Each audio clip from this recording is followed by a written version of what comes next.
Hi everyone. I haven't made a video in I think it's been over a year. So I want to talk about where I've been. Now this isn't a promise that I'm going to go back to any particular upload schedule because I don't know if I am. It all depends on how inspired I feel to make videos, and I don't know. I don't know what the future is going to hold for that. But I wanted to make an update video because when I started this channel, I was making update videos like every few months, even though nothing had happened. And so I feel like, for old time's sake, let's make a good old update video. So when I first started this channel, it was during the COVID-19 lockdown. I learned real quick that I'm not good at being passively entertained. I need to be actively entertaining myself. And so I did a lot of stuff. I made my battle vests, I stretched my ears, I wrote books, and I started this channel. And at the time I started this channel, I was obsessed with piercings. And I kind of feel like that's not my main interest anymore. I'm actually surprised it lasted as long as it did because my interests are always changing. A lot has happened since I last made a video. I don't even know where to start. 2024 has been a year where a lot has changed, and it's been pretty much for the better, but a lot has changed. So let's talk about it. First things first, February was a massive month for me. A lot of things happened. I started writing my latest novella, My Careful Fingertips, Your Heavy Eyelids. If you want to read it, it's going to be linked in the description. It's a love story involving ghosting and a ghost. So if that's up your alley. While I was writing that book, I was also looking at new places to live. I lived in my old house for 6 years. I was renting half a duplex. And now that I don't live there anymore, I can tell you that I used to live in the neighborhood of Adair Park, Atlanta.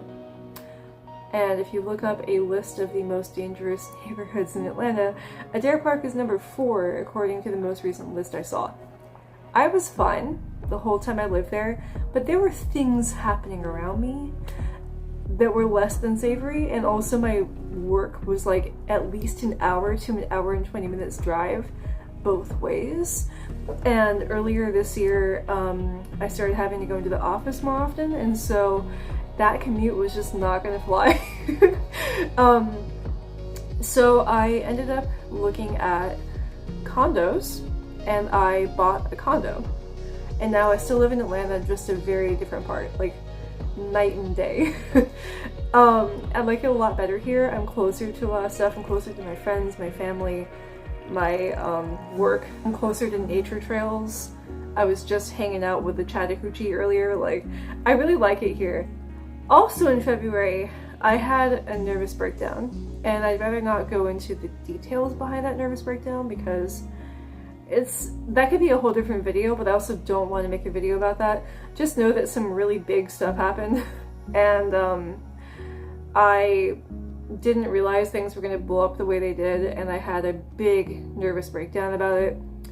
I mean, sobbing, staring catatonically at the Roku screen, playing the same song on repeat for hours. I was not doing good. But a weird thing that happened after my nervous breakdown, or as a result of my nervous breakdown, was I had one of those moments where I felt like I'd moved into a parallel universe.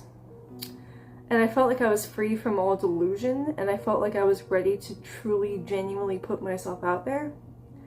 And so I did.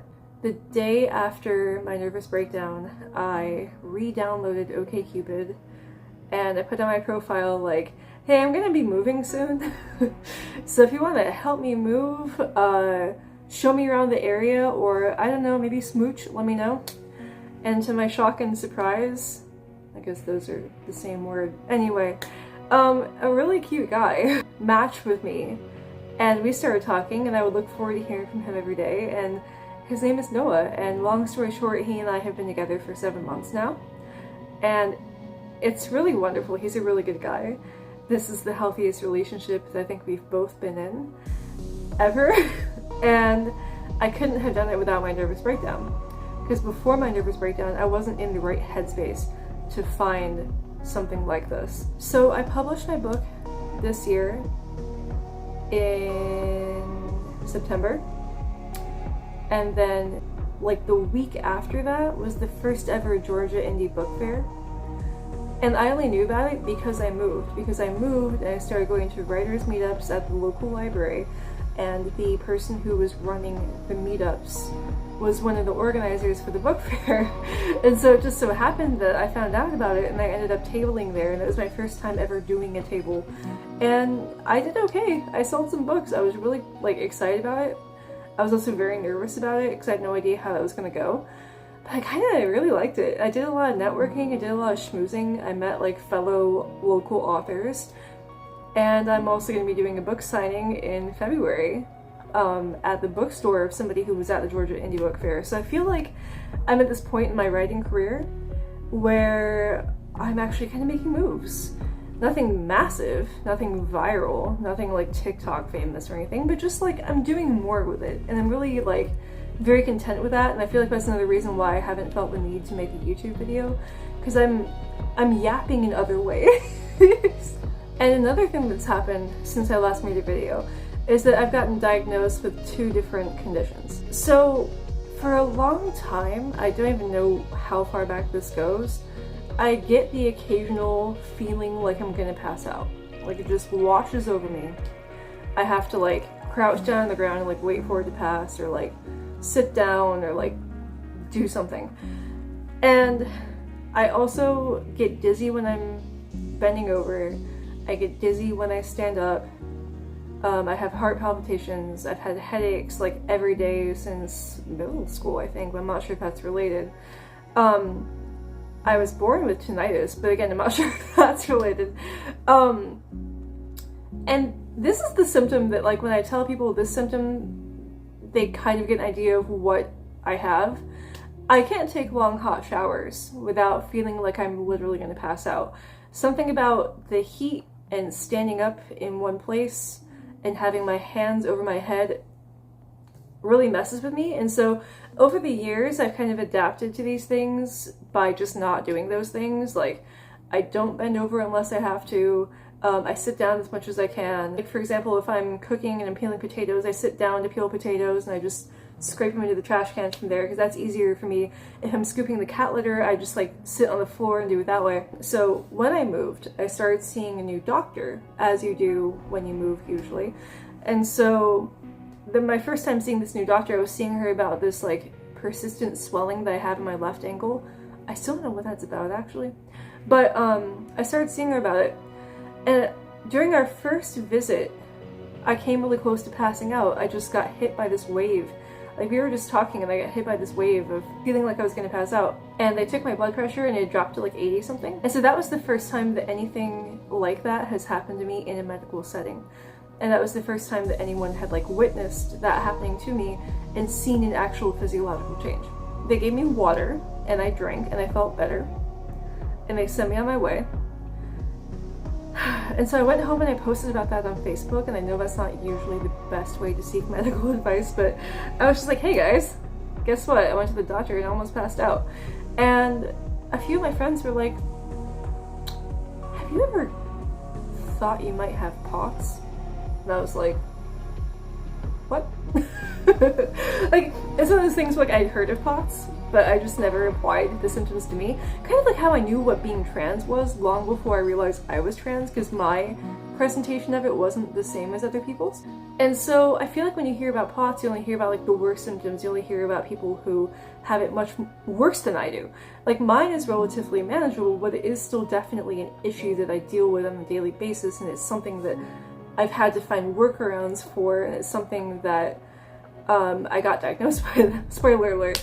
I got diagnosed with POTS, and I got diagnosed with vasovagal syncope. POTS stands for postural orthostatic tachycardia syndrome, and that's a big long way of saying that, like, when I change positions, like when I go to stand up or like when I lie down, my heart beats super fast with like the change in position, and that causes all of the symptoms that I mentioned before, as well as other symptoms, some of which are much more debilitating than what I suffer from. And then I also have vasovagal syncope, which is just a big word for sometimes I feel like I'm going to pass out. I've never actually passed out, but I've come very close. I can't watch my blood get drawn without feeling like I'm going to pass out. One time I was standing in line, this is like when I was a teenager, I was standing in line at like a food court and I was with my friends and I got this feeling like I was gonna pass out, and so I like had to crouch down on the floor and like wait it out. And I remember the whole time thinking I was just being dramatic. There's a lot to unpack there, but I'm not going to. Like, there's just certain things that will put me into a state of pre-syncope. So like, syncope is when you just like faint. Pre-syncope is when you feel like you're gonna faint, but like it doesn't actually happen. And so far, knock on wood, so far I've never actually passed out. That's like a big fear of mine. So how I got diagnosed with these things is I talked to my doctor about it and she believed me. If you ever want your doctor to take you seriously, highly recommend almost passing out in front of them the first time you see them, because they're gonna take you seriously after that. I mentioned it to her. She was like, yeah, we can rule some stuff out and then we can test you for that, because like there's so many conditions that can cause POTS-like symptoms. For example, fatigue. Fatigue is a big one. Who isn't fatigued? What doesn't cause fatigue? And like dizziness, like what doesn't cause dizziness? Last year I went to the doctor about fatigue and dizziness, a different doctor, and they took my blood and they were like, well, you're not anemic, and they sent me on my merry way. Like, they don't always look for POTS, but like when you ask about it, if your doctor is really cool, then sometimes they'll start that process for you, and mine did. So I had to wear a heart monitor for 2 weeks. I had to get a, what's it called? An echocardiogram. One time I went to the doctor and she did what they call a poor man's tilt table test, which is where they just check your blood pressure when you're lying down, sitting up, and standing. And that didn't show up for me. I forgot to mention that my doctor also had my blood tested for like all sorts of things. I was tested for diabetes, hypothyroidism, vitamin deficiencies and stuff like that. And the only thing that showed was that I was low in vitamin D. But like apparently so was everyone. But yeah, other than that, like my blood test came back fine. But then I got referred to a cardiologist who referred me to another cardiologist at the hospital. And that cardiologist did a tilt table test on me. And so I think the reason why tilt table tests work, and correct me if I'm wrong, but I think what it is that on a subconscious level when you stand up, you're like tensing up the muscles in your legs to try to bring that blood flow up, and therefore you're able to stand up successfully. But when you're on the tilt table, so basically they have you strapped to this table and you have like a platform at the bottom and you have your feet resting on the platform. They start you lying down and they have like stuff like a blood pressure cuff and like a heart rate monitor and like an IV in you, and then they sit you up like that and then like that. And so it's not like standing. I mean, they do have you in the standing position ultimately, but something about the way in which it happens, possibly because you're not using your muscles the way you usually are. I don't really understand the mechanics of it. That's a really good indicator of whether or not you have some form of dysautonomia. That's another big word. Dysautonomia means that your autonomic functions don't work the way they're supposed to. So autonomic functions are things that your body does without you having to think about it, like your heart rate, like your blood pressure, stuff like that. So yeah, when I had my tilt table test done, I wasn't allowed to have any caffeine for 24 hours. I'm not sure if I wasn't supposed to eat after midnight or if I wasn't supposed to eat after 6 hours before the test, because I had 2 different pieces of paperwork that told me 2 different things. So I did eat breakfast that day, but it wasn't a very heavy one. And I barely had some water throughout the day. I didn't have any electrolytes. I didn't have any of the things that I've been using to regulate my symptoms. And I didn't wear my compression socks. I just wore regular socks, barely drank any water, barely ate anything. And I was so hopeful going into that test because when I took a shower that morning, I felt symptomatic. I felt like really dizzy and I wasn't even taking a long hot shower, and I was like, yes, good. This is the perfect day for this. So I had to go to the hospital. My wonderful boyfriend Noah, first of all, supported me through all of this. Like, there were a lot of moments of self-doubt that I had before going into this test. Like, I was like, what if it shows that I have nothing? What if it shows them fine? Like, I feel like people throughout my life have kind of thought I was being overdramatic, or that I was like exaggerating, or that I was a hypochondriac. And again, there's a lot to unpack there that I'm not going to. I was worried I was going to put all this effort into doing this and that it was going to show nothing, that I still wasn't going to know what it was going out of it, right? even though the doctor seemed very knowledgeable, like during the video visit that we had beforehand, he seemed like he knew what he was talking about. So that gave me hope, but at the same time I was like, what if I'm faking all of this? You know, what if none of this is real? And my partner Noah, like, this makes me emotional really, like, he was so supportive. He was like, I've seen you have symptoms, which is true. He's seen me in like high heat when I can't handle the high heat. He's seen me like come close to passing out. He's seen me zoning out. He's seen me like not being all there. He's witnessed this, and he takes me seriously, more seriously than I take myself, honestly. And he had faith that I would find an answer, and he was wishing and hoping that I would find answers. And if I didn't find an answer that day, he would have encouraged me to keep going, because he's just that kind of person, and I am so grateful to have that kind of person in my life, by my side, in my corner. My eyes are tearing up just thinking about it, because it really makes me emotional how supportive he was. So yeah, he drove me to the appointment at the hospital, and I was there super early because I really didn't want to like be stressed out about getting there. They took me back, they strapped me onto the table, they put everything on me, they put like electrodes and the heart monitor and the blood pressure cuff and the IV, and the nurse had a hard time putting the IV on me, and that made me so nervous because one thing is I can't stand like seeing anyone doing anything to my veins. Veins freak me out in general, so I was just kind of like, I have to pretend this isn't happening, but this nurse just said oops and I'm terrified. Anyway, it all worked out. They tilted me up, and pretty instantly I was like, oops, not feel good. This is not the move.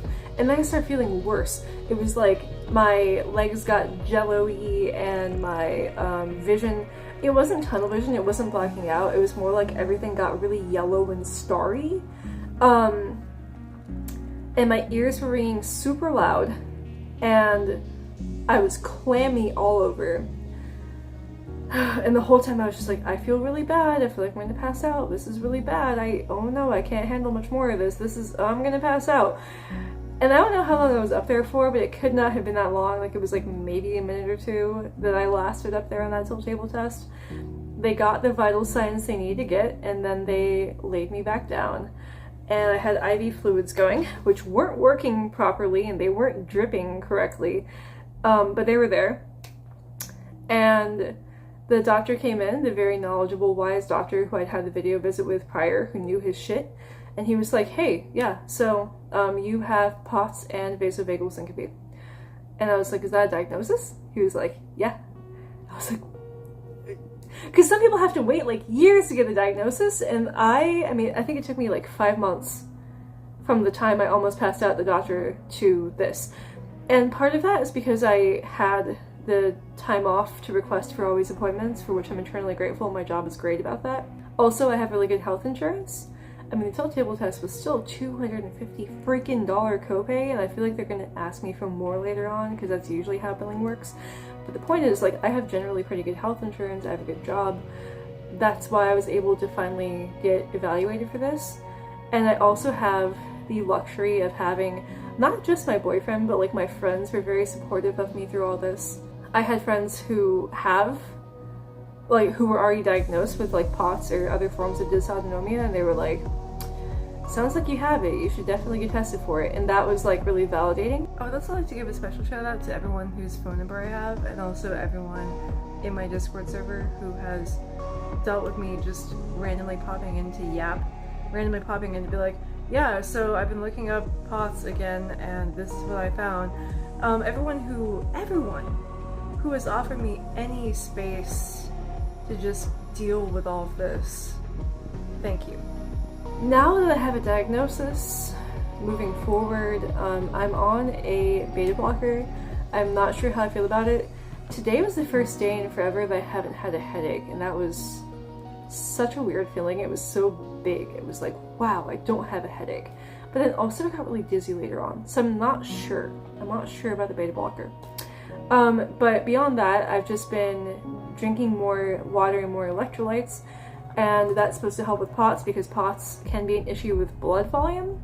And so I guess that staying really hydrated can bring your blood volume up, and that is good for POTS.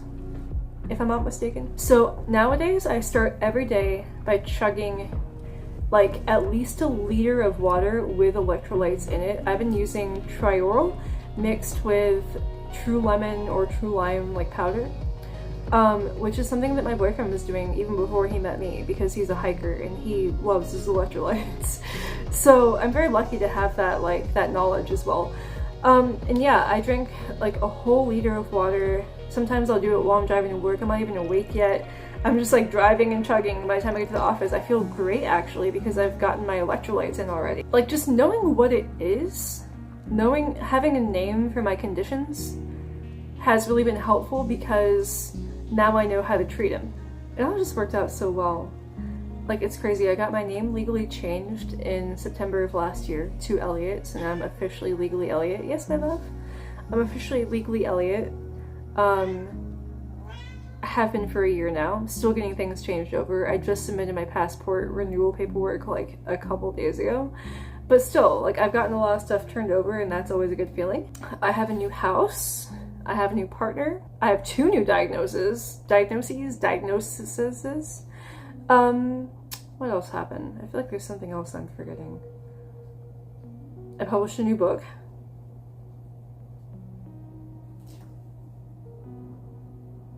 I know I'm forgetting something. Oh, that's the other thing. That's the other thing. I got a new phone. Like one of the reasons why I didn't make a video for a year was because my old phone didn't have any space for me to record videos, much less for me to edit them. My new phone has much more space. And the reason I kept my old phone for so long was because it was paid off and I was on my parents' phone plan, and I knew that if I ever got a new phone, I'd have to do it all myself. I didn't want to. So I put it off for as long as I could, but then I dropped my old phone in the toilet when it had cleaning products in it and it died like instantly. And it was a Samsung Galaxy S9. I'd had it for an irresponsible amount of time anyway. So now I have the Samsung Galaxy S23 FE. Not sponsored. Why would they sponsor me? Anyway, it's pretty great. I like the camera a lot. You might have noticed I've been taking a lot of nature photos. Oh, if you don't follow me on Instagram, that's pretty much my main social medium at this point. It's WOODSOFJANVIER if y'all want to follow me on there, because I post a lot more on there. But yeah, I'm living a whole different life now than I was the last time I made a video. And instead of having a beer like I used to on my channel, I'm going to be drinking this big cup of electrolyte infused water. This is the Element orange flavor. That's the stuff. Yeah. So if you didn't pick up on this or if it wasn't clear enough, POTS and vasovagal syncope are both under the dysautonomia umbrella. Dysautonomia is a big blanket term that encompasses like I think 15 different illnesses or something like that. And October just happens to be Dysautonomia Awareness Month. So I got diagnosed with 2 different forms of dysautonomia during Dysautonomia Awareness Month. How? I didn't even know that was it until after I was diagnosed, and then a friend who also has POTS was like, "Happy Dysautonomia Awareness Month," and I was like, what? Like it really worked out. Yeah, this year has just been a lot of discoveries and a lot of changes, and I'm actually kind of excited about it. Like, I think this has overall been a good year, and I can't tell you the last time that's happened. Maybe like 2017. And even then 2017 was really chaotic, so I think this is like the best year of my adult life. That's the life update no one asked for. I'm looking at the clock right now and it says I've only been recording for 29 minutes. It felt like way longer. I thought it was going to be way longer when I was rehearsing this in my head, but at the same time I think it's very on brand to have condensed almost a full year into what will probably be less than 20 minutes. I think that's kind of how I operate. That's like how my attention span works. If you have heard my list of symptoms and it sounds like you and you think you might also have some form of dysautonomia, you might. Talk to your doctor about it. It's more common than people realize. Don't self-diagnose, but do go get diagnosed. Do have a professional opinion. And if your doctor tries to tell you it's all in your head, eat them. Anyway, that's it for today's video. Thank you for watching. I would say it's good to be back, but I don't know if I'm back. I don't know if this is going to become a recurrent thing or not. But if I do hypothetically start making videos again, what would you like to see videos about? Let me know in the comments. Alright, bye.